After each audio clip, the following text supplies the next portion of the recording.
নমস্কার বন্ধুরা, আজকে আমি রাতের ডিনারে ঘুগনি বানিয়ে ফেললাম। রুটি দিয়ে খেতে খুব সুন্দর লাগে। আমি একটা নতুন রকম করে ঘুগনিটা করলাম। এখানে আমি 6-7 ঘন্টা মটরটা ভিজিয়ে রেখেছিলাম। মটরটা জলটা ছেঁকে নিয়েছি দেখো। এবার আমি এখানে টমেটো কুচি করে নিয়েছি, একটা আলু সেদ্ধ ছাড়া নিয়েছি। এবারে গ্যাসে একটা কড়াই বসিয়ে তাতে তেল দিয়ে এলাচ, দারচিনি, লবঙ্গ, শুকনো লঙ্কা ফোড়ন দিলাম।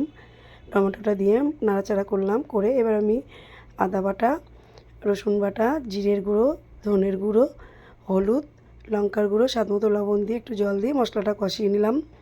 মশলাটা কষানো হয়ে গেছে দেখো। এবার আমি কাঁচা মটরগুলো ঢেলে দেবো। কাঁচা মটরগুলো আমি এবার হালকা করে কষিয়ে নিলাম। এবার দেখো এর মধ্যে মরিচ গোলমরিচের গুঁড়ো দিয়ে আবারও মশলাটা কষিয়ে নিলাম। এবারে আমি প্রেসারে ঢেলে দেবো। এবার এখানে আমি মশলা কষিয়েই মটরটা সেদ্ধ করে নেবো একবারে মানে ঘুগনিটা রান্না করে নেবো। এবার মধ্যে আমি আলুটা দিয়ে দিলাম, দিয়ে নাড়াচাড়া করে 4টে সিটি দিয়ে দেবো আমি প্রেসারে। দেখো 4টে সিটি দেওয়া হয়ে গেছে আমার। প্রেসার কুকারটা খুললাম, খুলে এবার ভেতরে যে আলুটা ছিল আলুটা আমি হালকা নাড়াচাড়া করে ভেঙে দেবো। ভেঙে দিয়ে এবার এর সঙ্গে আমি মাখিয়ে নেবো।